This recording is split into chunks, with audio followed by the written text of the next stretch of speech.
안녕하세요. 서영주입니다. 여러분, 저희 세대는 요즘보다 유교 문화의 영향을 많이 받으면서 컸습니다. 그래서 저도 부모님의 배려 속에 초등학교 때 이미 유학에 밝은 친척 어른을 스승으로 모시고 천자문과 명심보감을 읽으면서 한문을 익혔습니다. 명심보감 맨 첫 장에 보면 공자님께서는 위선자는 천보지 이복하고 위불선자는 천보지 위하니라 라고, 선한 자는 하늘에서 복을 받고 악한 자는 화를 입을 것이라는 근선징악의 가르침을 말씀하셨죠. 저는 여기서 하늘 천자가 나오니까 어릴 때 잘 모르면서도 막연하게 공자님도 하나님을 믿으셨구나 하는 생각을 하기도 했었답니다. 사실 공자님도 여느 중국인들처럼 신, 악마, 조상 귀신의 존재를 다 인정은 하셨습니다만 그들로부터 멀리 떨어져 지내야 한다고 경계하시면서 주로 현실 세계를 살아가는 데 필요한 말씀들을 많이 하셨습니다. 그분은 여름에 비가 오게 해달라고 기도하기보다는 가물대를 대비해서 물을 저장해 놓는 것이 훨씬 현명하다고 생각하신 현실주의자이셨으며 대표적인 인본주의 철학자라고 할 수 있죠. 그러면 그런 공자님께서 말씀하신 선하다는 말의 의미는 무엇일까요? 공자님께서는 인간의 잘 정화된 내적인 마음의 상태를 의미하는 덕이라는 가치를 이니에이지라는 인간의 4가지 존재 원리로 제시하고 있는 주역이란 책을 3000번이나 읽으셨다고 합니다. 이런 각고의 노래 끝에 주역에서 큰 깨달음을 얻은 그분은 인니에이지의 덕을 이상국가에 필요한 체계적인 사상으로 정립하셨죠. 그러니까 그걸 선으로 본 거죠. 그분은 이는 인간 누구나 가지고 있는 보편적 본질이며 자기를 극복하고 예를 따르는 것이고, 예는 인이 유지되고 확대될 수 있도록 사회 전체가 지켜야 할 기준인 도덕규범이며, 의는 올바른 행함을 위해서 깨끗한 정신에서 나오는 바른 마음을 의미하고, 지는 알지자 밑에 밝은 태양을 의미하는 일자가 받치고 있듯이 어리석음을 밝히는 지혜로운 마음을 의미한다고 말씀하셨습니다. 그분은 자랑무도한 전쟁과 폭력이 난무하던 춘추 전국시대를 사시면서 인간으로서의 예의가 사라지고 짐승만도 못한 작태를 보이고 있던 당시의 끔찍하고 고통스러운 사회를 고쳐나가기 위한 현실주의적이고 인본주의적인 도덕적 가치관을 새롭게 정립해 나가셨던 겁니다. 특히 공자님께서는 인간이 하늘의 뜻을 다 이해하기에는 천명이 너무나 일관성이 없고 주관적이라고 보셨으며, 이러한 하늘의 불완전성을 극복하기 위해서 객관적 선인, 도를 제시하셨고, 그 도의 기준은 보편성과 투명성, 그리고 객관성이 확보되어야 한다고 생각하셨습니다. 유교에서 제시하는 상강오륜이라는 도덕률도 모두 다 이러한 기준에 입각한 인본주의적인 사상의 바탕에서 나온 거죠. 군의신강, 부의자강, 부의부강이라는 상강은 임금은 신하에, 아버지는 자식에, 남편은 아내의 본보기가 되고, 신하는 임금을, 자식은 아버지를, 아내는 남편을 섬기는 것이 근본이라는 3가지 강령이고, 부자유친, 군신유의, 부부유별, 장유유서, 붕우유신이라는 5가지 인륜인 오륜은 우리 모두가 학교 다닐 때 수없이 들어서 별도의 설명이 필요 없는 너무나 친숙한 가르침이지 않습니까? 결국 쉽게 말하면 이와 같은 공자님의 말씀을 따르는 것이 바로 선이라는 거죠. 인간의 본성을 우리 스스로 재발견하고 수양과 실천을 통해 인이에이지의 덕을 세워나가자는 인본주의적 사상인 공자사상은 어려서부터 제 세계관이나 가치관을 형성하는 데 큰 영향을 끼친 사상이었죠. 또 공자님과 동시대를 살아온 노자도 역시 인본주의 철학자였습니다. 어린 시절부터 유교 사상에 젖어 있던 저는 노자를 만나면서 인본주의적인 사유의 폭이 훨씬 넓혀질 수 있었습니다. 노자 사상도 공자 사상과 마찬가지로 인간 사회의 질서를 세우는 데 중점을 두었지만, 노자는 공자님처럼 특정한 도덕 기준을 정해서 모든 사람을 그 방향으로 교화시켜 나가려고 하는 데 대해서는 반대했습니다. 노자는 인이라는 본질의 내용이 아무리 도덕적으로 선이라고 할지라도 그것이 보편적 기준으로 설정되면 결국은 그 기준으로 사람들을 판단해서 등급을 분류할 뿐만 아니라 그 기준에 미달될 경우에는 배척당하는 부정적인 결과를 피해갈 수 없다고 보았고, 심지어 그 기준이 사회적으로 폭력의 근거로 작용될 소지도 크다고 보았죠. 조선시대 궁중에서 상복을 어떻게 입을 것이냐 하는 유교 예법을 핑계로 피비린내 나던 당쟁과 사활을 벌였던 것을 생각하면 저도 노자의 이런 주장에 대해서는 전적으로 공감하게 됩니다. 노자는 세계가 본질이 아니라 관계로 되어 있다고 주장하면서 세계를 볼 때 공자님처럼 어떤 기준을 가지고 보는 가치론적 접근을 하는 것이 아니라 세상의 모든 현상은 유와 무의 긴장과 공존관계로 이루어진다는 유무상생론에 입각해서 자연계의 질서를 현실 세계의 인간의 질서로 발전시키려고 했던 사상가입니다. 그는 자연계처럼 세상의 실상 그대로에 반응하는 무의의 힘을 알고 지키면 이루지 못할 것이 하나도 없는 무불의에 도달할 수 있다는 관계론적 해법을 군왕의 최고 통치술로 제시하였습니다. 사람들은 흔히 노자라고 하면 산속에 있는 신선 같은 사람으로 생각하고 현실을 초탈한 사상가로 오해하기도 하지만, 그는 이처럼 성공적인 현실 정치의 이론을 정립해 나간 인본주의 철학자였죠. 노자의 가르침 중에는 삶에 대한 통찰력을 주는 문구들이 많이 있죠. 그 중에서 제가 가장 좋아하는 말이 상선약수인데, 풀이하면 최고의 선은 흐르는 물과 같다는 말이죠. 노자는 이 말을 통해 성공적 삶을 살기 위해서는 모든 상황 속에서도 막힘없이 흘러내려가는 물처럼 자연의 이치를 따라 처신해 가는 것이 세상적으로 바람직한 처세술임을 가르쳐주고 있습니다. 어쨌거나 젊은 시절 저는 세상을 살아가는 처세의 지침으로 공자사상이나 노자, 장자 같은 철학자들의 이야기에 흥미를 많이 느끼기도 했고, 수시로 독서를 통해 그분들의 사상을 깊이 접하게 되면서 현실에 잘 적응하도록 제 마음을 다스리는 좋은 가르침을 거기서 많이 얻었죠.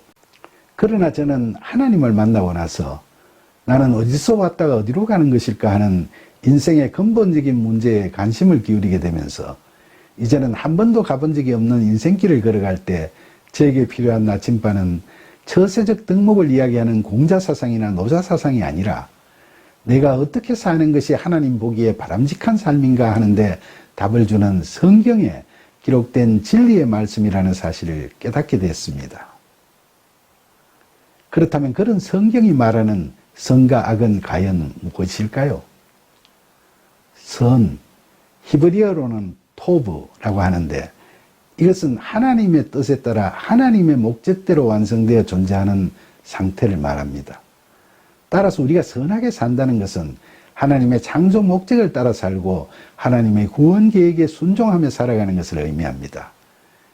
그러니까 선하냐 아니냐의 판단 기준은 우리 인간의 뜻이나 목적이 아니라 하나님의 뜻이나 목적이며, 그것에 맞느냐 안 맞느냐를 판단하는 판단자는 우리 인간이 아니라 오직 하나님 한 분뿐이십니다. 마태복음 19장 16절과 17절에 보면 재물이 많은 청년이 예수님께 와서 내가 무슨 선한 일을 하여야 영생을 얻으리까 하고 묻자 예수님께서는 어찌하여 선한 일을 내게 묻느냐, 선한 이는 오직 한 분이시니라 라고 말씀하셨죠. 이처럼 하나님만이 선한 분이시고 그 선함을 판단하시는 분은 하나님 한 분이시라는 거죠. 하나님께서 선하다고 하시면 선한 것이고 악하다고 하시면 악한 것인 거죠.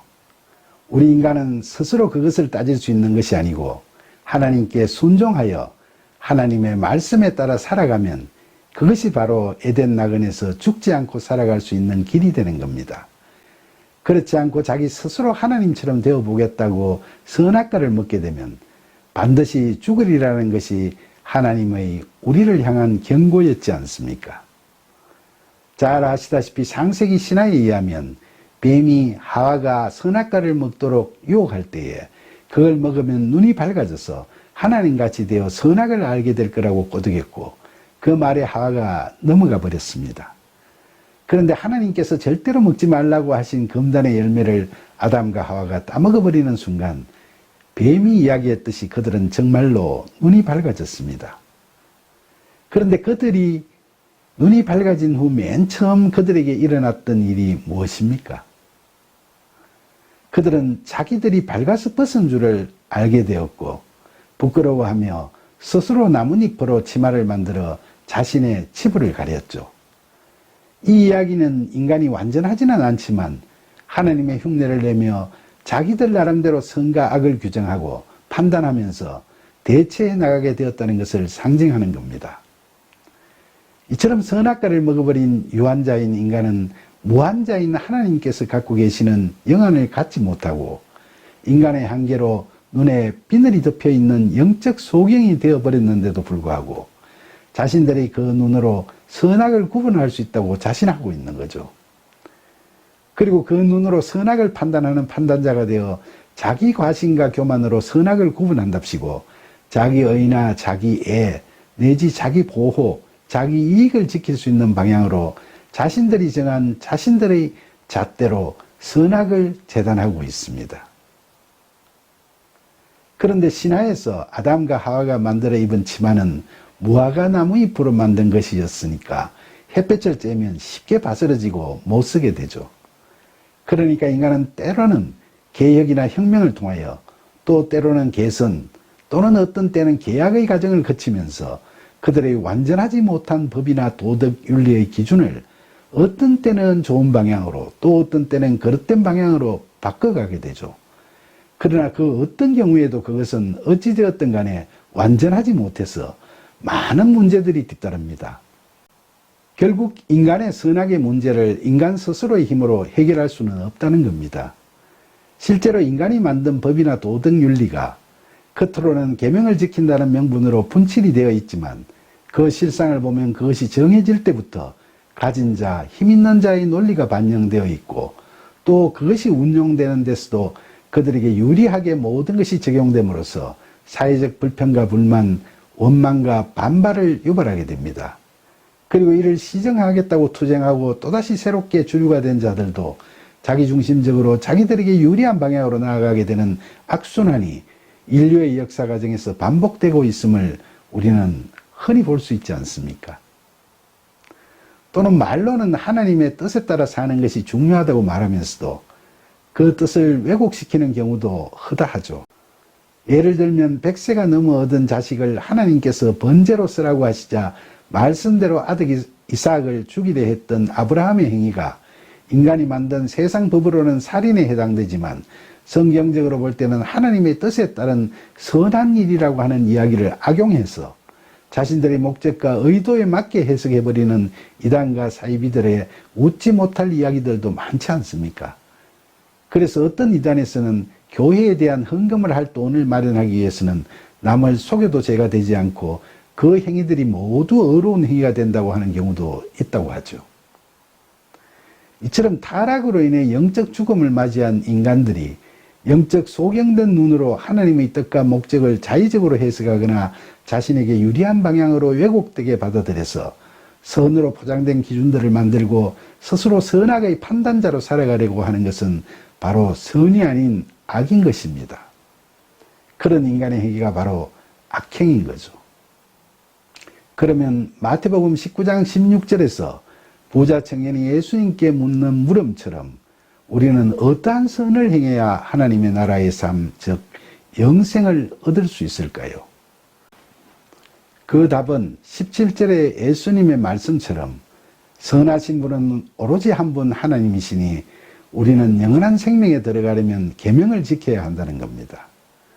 말씀드린 대로 모든 계명 중에 가장 큰 계명은 마가복음 12장 29절로 31절에서 예수님께서 말씀하신 하나님을 사랑하고 이웃을 사랑하라는 말씀입니다. 우리가 이 선한 일을 행할 때 우리는 하나님께서 기뻐하시는 팔복을 누리는 삶을 살아가게 되는 거죠. 그런데 그 삶은 적자생존, 성자독식이라는 세상적인 삶과는 기준이 다른 삶이기 때문에 세상적으로 볼 때 반드시 편안하고 안락한 삶이라고만 할 수는 없습니다. 그래서 베드로전서 3장 17절에서 베드로는 선을 행함으로 고난받는 것이 하나님의 뜻일진데 악을 행함으로 고난받는 것보다 나으리라 라고 이야기하고 있습니다. 우리는 세상의 힘에 저항하면서 의를 위하여 고난받을 수도 있고 우리의 선행을 비방하고 욕하는 사람으로 인해 시련을 겪을 수도 있습니다. 그런데 하나님께서는 선하신 뜻을 이루기 위해 그런 우리의 삶에 개입하십니다. 하나님께서 인도하시는 그 선한 일은 세상적으로 볼 때는 좋은 일일 수도 있고 그렇지 못하고 힘들고 고통스러운 일일 수도 있습니다. 그러나 그 고난은 분명히 변장하고 찾아온 축복이겠죠. 갈라디아서 6장 9절과 10절에서 사도 바울은 우리가 선을 행하되 낙심하지 말지니 포기하지 아니하면 때가 이름에 거두리라. 그러므로 우리는 기회 있는 대로 모든 이에게 착한 일을 하되 더욱 믿음의 가정들에게 할지니라 라고 권고하고 있습니다. 죄로 얼룩진 악한 세상에서 연약한 우리는 쉽게 낙심하고 포기할 수도 있습니다. 그러나 우리가 기도하면 성령 하나님은 그런 우리에게 지혜 주시고 용기 주시고 능력 주시며 또 우리를 하나님의 뜻에 따라갈 수 있도록 인도하여 주실 겁니다. 로마서 8장 28절에서 사도 바울은 하나님을 사랑하는 자 곧 그의 뜻대로 부르심을 입은 자들에게는 모든 것이 합력하여 선을 이루느니라 라고 선언하고 있습니다. 우리는 그리스도 예수 안에서 선한 일을 위하여 지으심 받은 하나님의 자녀들입니다. 따라서 우리가 참된 그리스도인으로서 하나님의 뜻에 순종하며 모든 것을 행할 때 그것은 반드시 하나님께서 기뻐하실 선한 일일 겁니다.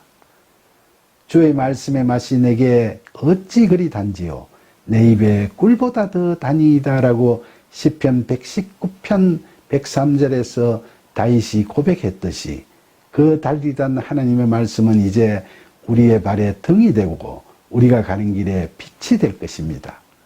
부디 하나님의 말씀대로 우리가 선하게 살 수 있기를 바라는 우리의 간구와 기도가 부끄럽게 되지 않도록 성령의 이끄심과 도우심을 받는 저와 여러분이 되기를 간절히 소망합니다. 감사합니다.